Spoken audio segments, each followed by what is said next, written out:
میرے بچوں بابر استاد نے کہا، پھر ایک تسلسل سے کہنا شروع ہو گئے۔ آج سے تقریباً 60 سال پہلے کی بات ہے۔ میں کیسر کی طرح ایک جوشیلا نوجوان ہوا کرتا تھا اور اکثر شیش ناگوں کی تلاش میں دور دور تک بستیوں میں چلا جاتا تھا۔ پھر ایک دن میں اپنے دادا کے ساتھ ایک بہت دور کی بستی میں شیش ناگ کی تلاش میں چلا گیا اور وہاں ہماری ملاقات ایک جوگی سپیرے سے ہو گئی۔ وہ اس وقت تقریباً 60 سال کا ایک تجربہ کار اور مشہور سپیرا تھا۔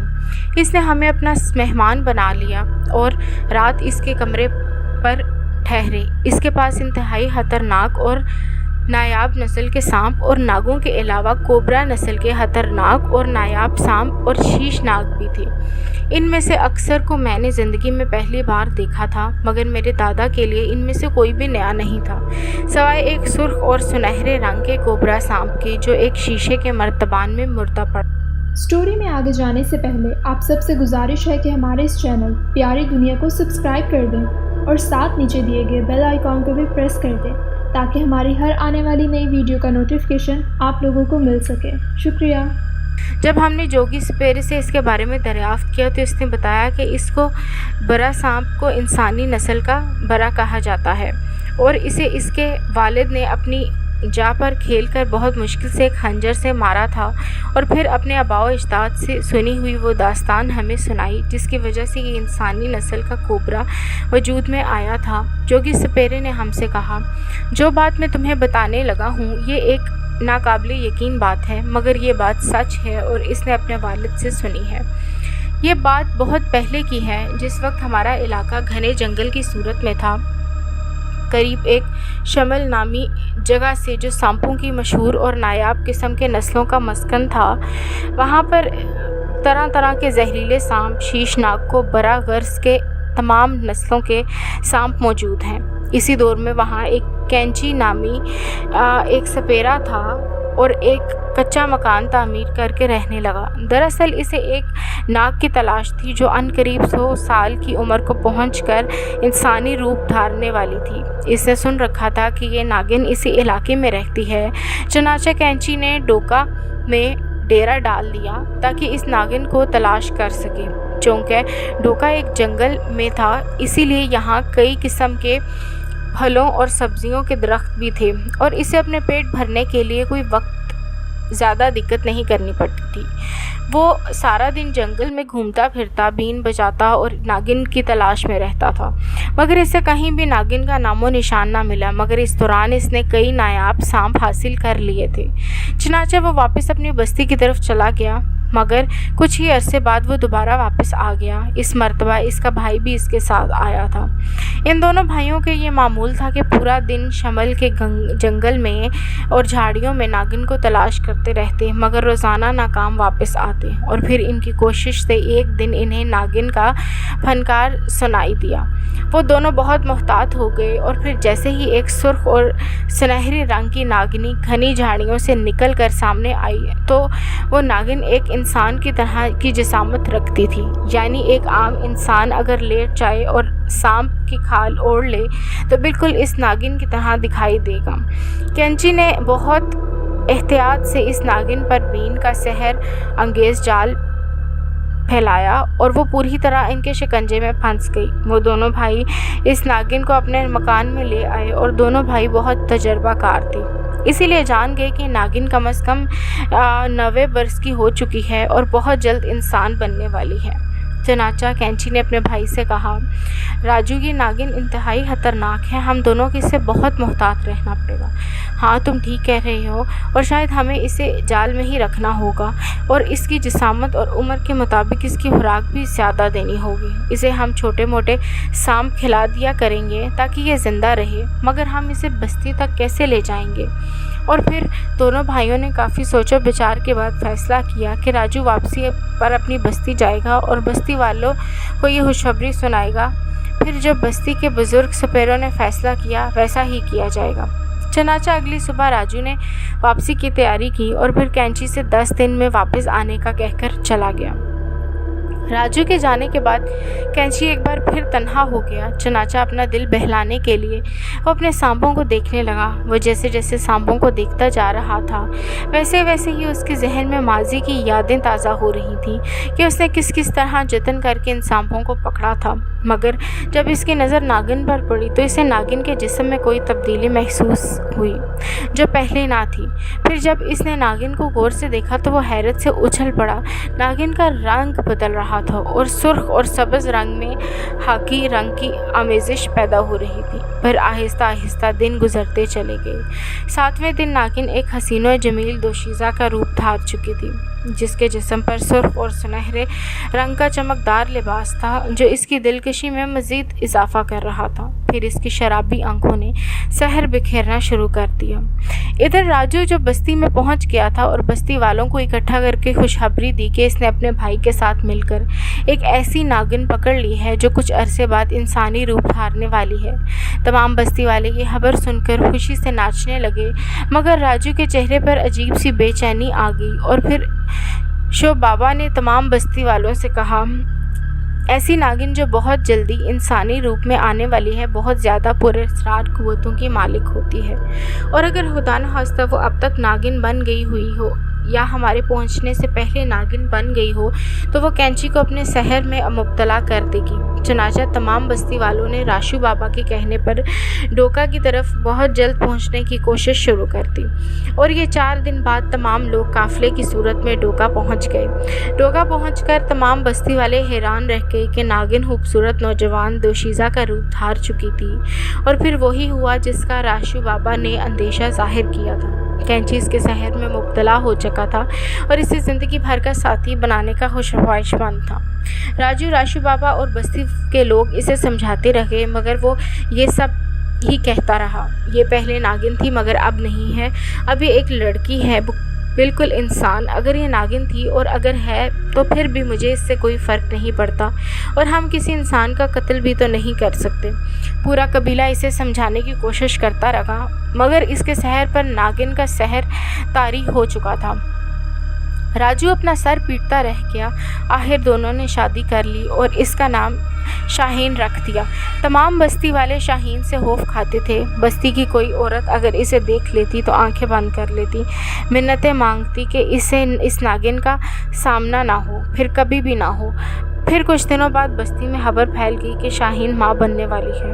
راشو بابا یہ خبر سنتے ہی کینچی کے پاس گیا اور اسے خبردار کرتے ہوئے کہا، شاہین انسانی وجود میں اگر بھی ایک ناگن ہی ہے، اور اگر اسے ختم نہ کیا تو بستی والوں پر کوئی عذاب ٹوٹ پڑے گا۔ مگر کینچی کے پاس تو اب ایک اور دلیل تھی۔ چنانچہ اس نے راشو بابا سے کہا، شاہین اب میرے بچے کی ماں بننے والی ہے۔ راشو بابا بولا، ناگن ہمیشہ سانپ کو ہی جنم دیتی ہے، اور چاہے کچھ بھی ہو تمہاری اولاد سانپ ہی ہوگی، اس لیے اسے جلد از جلد ختم کر دو۔ مگر حقیقت یہ جان لینے کے باوجود بھی کینچی کسی طرح بھی رضامند نہ ہوا، اور پھر ناگن ماں بن گئی۔ اب کینچی کی آنکھیں کھلیں، واقعی اس کی اولاد سنہری اور سرخ رنگ کا انسان نما کوبرا سانپ تھا۔ کینچی نے چیخنا چلانا شروع کر دیا اور وہ تیزی سے راشو بابا کے پاس گیا، مگر بہت دیر ہو چکی تھی۔ راشو بابا نے اس سے کہا، میں نے تمہیں پہلے ہی خبردار کیا تھا کہ ناگن کبھی انسان کو جنم نہیں دے سکتی، مگر تم پر تو ناگن کا جادو چڑھ چکا تھا۔ کینچی منت سماجت کرنے لگا، کسی طرح ہو میری ان دونوں سانپوں سے نجات دلا دو، اللہ کے واسطے میری مدد کرو۔ راشو بابا نے کچھ دیر سوچا اور پھر اسے ایک خنجر دیا اور کہا، جا کر اسے ناگن کے گلے میں دھو کے اتار دو، اور پھر وہ اس خنجر سے اس کو برا کو بھی ختم کر دو، جلدی جلدی کرو، جاؤ۔